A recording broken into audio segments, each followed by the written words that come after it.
Welcome to the deep dive. When we think about success, most of us picture something big, monumental, right?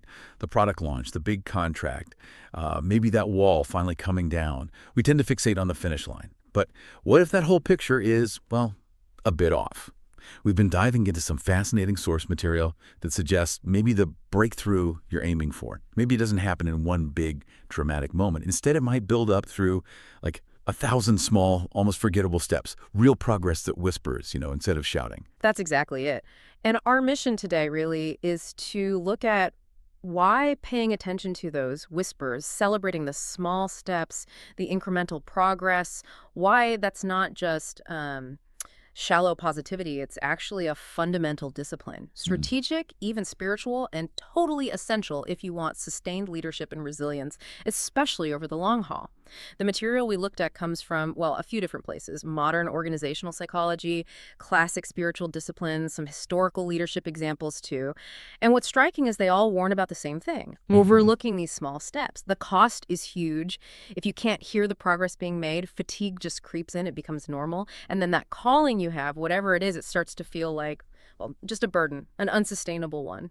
Okay, so let's start with the environment leaders are in right now. I mean, it feels like we're swimming in a culture obsessed with instant results, right? The Yeah. highlight reel, you got these huge expectations. People have incredibly short attention spans, and there's just this relentless pressure for quick, visible wins. Exactly. And that pressure, it makes us zero in on the lagging indicators, the final outcome, the quarterly numbers. We get conditioned by all the dashboards, the project trackers, Well, these instant metrics, as the sources call them. We start believing that if we can't measure the impact right now, it somehow doesn't count or isn't meaningful. right. And the sources were pretty direct about what happens then. It's not just like emotional fatigue or burnout. What was the term they used for the real cost? They called it spiritual depletion and organizational stagnation. Think about that combination. It's not just one or the other, it's systemic. And the ability to keep going, to endure, it seems to come down to learning to see, as one source put it, God's fingerprints long before anyone else notices the results. Hmm.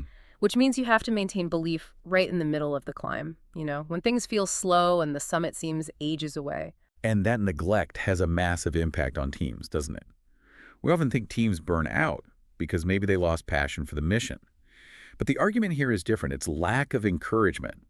If leadership only ever talks about the mountaintop and never acknowledges the hard yards, the step-by-step progress, well, effort becomes invisible. Exactly. And when effort is invisible, disillusionment just sinks in. Excellence starts to fray around the edges. It leads to what you could call motivational debt. People start asking, why bother going the extra mile? Why focus on the details?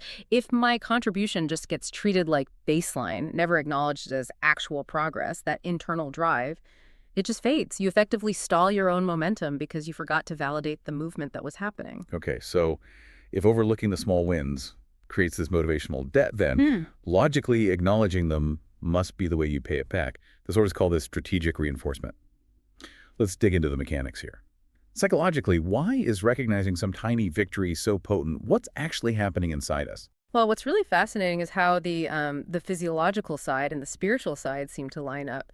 Psychology, ethical psychology, calls it reward-based motivation.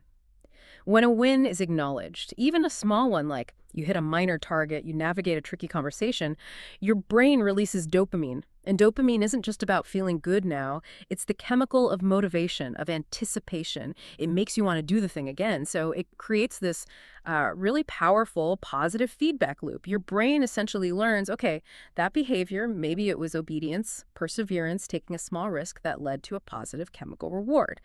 And that hardwires you and your team to want to repeat that positive behavior, which, well, that's pretty much the definition of building momentum, isn't it? That totally makes sense. But okay, I need to push back a little here because this could sound a bit like that corporate positive spin stuff, couldn't it? Yeah. Is there a risk that leaders, maybe desperate for any good news, start, over-celebrating really minor, maybe even superficial things just to avoid tackling the big, hard problem? Yeah, that's a really important question, a crucial one, actually. And the source material is careful to draw a line here. Shallow positivity. That's celebrating something that maybe just happened by accident or wasn't really core to the mission.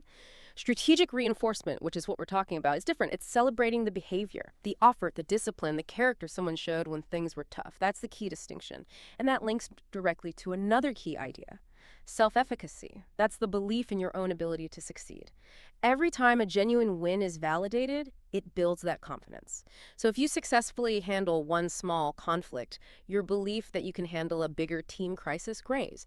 It's like building muscle memory for success. And when you share these wins across the organization, they build collective efficacy, which is basically the foundation for psychological safety for a high-performing team.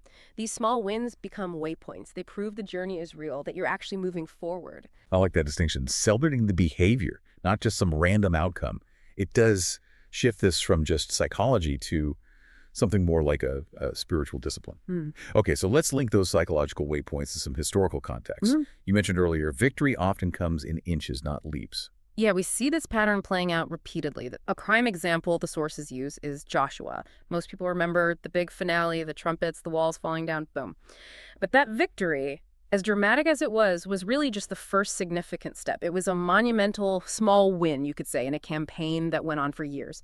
And the sources really highlight what that one kind of strange victory achieved. It wasn't just about conquering Jericho. It built confidence in Joshua's leadership, right? Showed that God actually worked through his, let's be honest, often counterintuitive instructions, marching silently for 6 days. Bit weird. It reinforced obedience, trust the process, even if it seems odd. And crucially, it created this powerful psychological momentum. It shifted the mindset from fear to maybe anticipation. That sustained them through many, many tougher, less dramatic battles later on. And you can see God modeling this kind of continuous reinforcement even earlier, can't you? With the Israelites in the wilderness. I mean, yes, there was the huge spectacle of the Red Sea crossing. But what sustained them day to day wasn't just that memory. It was the smaller, repeated, daily proofs of faithfulness. Manna showing up every single morning. The cloud and the fire leading them constantly. These weren't giant one-off miracles. They were persistent provisions. Each day's manna was like a mini celebration of his covenant, as one source put it. It stopped them, or was meant to stop them, from just spiraling into despair. Reminded them God was faithful even in the mundane, the everyday grind. That's arguably what allowed them to keep going through 40 years of pretty monotonous desert life. Absolutely. And Jesus himself seemed to value the incremental step too. Think about the woman with the issue of blood. She didn't make a grand entrance. She took this tiny, almost hidden, small, courageous step of faith, just touching his cloak in a massive crowd. And Jesus stops everything, not just so she gets healed, but he specifically pulls her out to acknowledge that private act of faith. He calls her daughter, affirms her belief. He celebrated the incremental step that unlocked the bigger result. Paul, too, followed this pattern. Writing to the Thessalonians, they were a young church, really struggling. He didn't wait for them to be perfect or huge. No, he celebrated their progress right where they were. Their work produced by faith, their labor prompted by love, their endurance inspired by hope. He gave them that strategic affirmation, to keep their fire going. Okay, this is great. It brings us right back to the practical. For you, the listener, how do you actually do this? How do you put this discipline into practice in your own life, your own organization right now? We need to identify our own modern Jerichos, right? Those critical first steps that maybe aren't the final victory, but are measurable progress. So maybe for you, that's landing the first small grant for the nonprofit. Yeah. Or successfully getting that first new volunteer fully onboarded and engaged. Or maybe it's just handling a really difficult board meeting with grace and clarity when normally it goes sideways. These are crucial markers. And if we let them pass by unnoticed, uncelebrated, the momentum can just fizzle out. Right. And the really practical tool the source material suggests for this is something called the victory log. Sounds simple, but it's meant to be a deliberate discipline practice, recording wins, reflecting on them. It's about making that invisible progress visible and breaking down what feels like a massive, long journey into, achievable steps. It literally becomes a kind of faith document, something to look back on when doubt starts creeping in, which it always does. Okay, let's break down the actual mechanics of this log. The sources get specific here. 4 components seem necessary, whether it's a shared team document or just your personal journal. The first 3 seem pretty straightforward, but that fourth one, that takes real discipline, I think. So you log. Number 1, the win. The small victory itself. Be specific, like resolving that complex customer complaint peacefully. Number 2, impact. What was the positive result? Maybe it preserved a $10,000 contract or rebuilt trust with that client. Number 3, lessons learned. What actually worked that you could use again? Maybe it was the power of really listening before jumping to a solution. Okay, that all makes sense. Now, the fourth component, this is the interesting one, God's faithfulness. Explicitly naming the divine role or the provision received. Now, for a leader in, say, a secular company, how do you handle that? How do you integrate that component without it feeling forced or maybe even isolating people who don't share the same framework? That's a fair challenge. I think you focus on the essence of provision.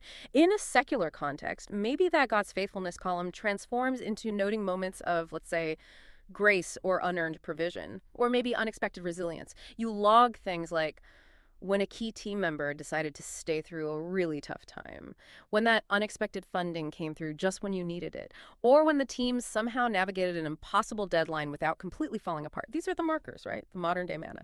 They affirm that the organization, or you, aren't just running solely on your own steam. It's about recognizing those gifts, resilience, timing, provision that you didn't entirely manufacture yourself. And by tracking these, you build up this narrative of sustained progress. It really helps combat cynicism. And the celebration part, it doesn't have to be a huge party every time. The methods can be really targeted. A personalized, maybe handwritten note of thanks that specifically mentions the logged victory. A quick, specific call out in a team meeting. Hey, great job on resolving X, that really helped Y. Or using those visible progress trackers like the fundraising thermometer chart. It gives everyone that visual proof. Look, the gap is actually shrinking. The key is specificity. You celebrate the effort and the step, not just the fact that another week went by. Hashtag check you tech outro. Yeah. So if we pull all this together, what we've really uncovered is that celebrating small wins isn't just nice to have. It's not sentimental fluff.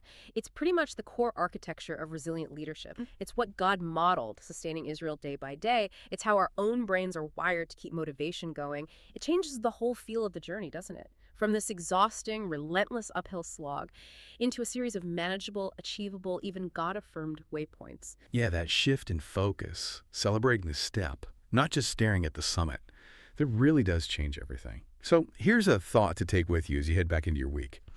Think about just this past month. What 3, maybe small, victories have you overlooked in your work, your life, your leadership? Maybe because you were too focused on what didn't happen yet or just overwhelmed by how far the finish line still seems. Try to slow down just enough to actually see what is being built right now in those quiet incremental steps you've already taken. Master this discipline, this victory log idea, and the sources suggest something powerful. You won't just celebrate wins anymore. You'll actually start to multiply them.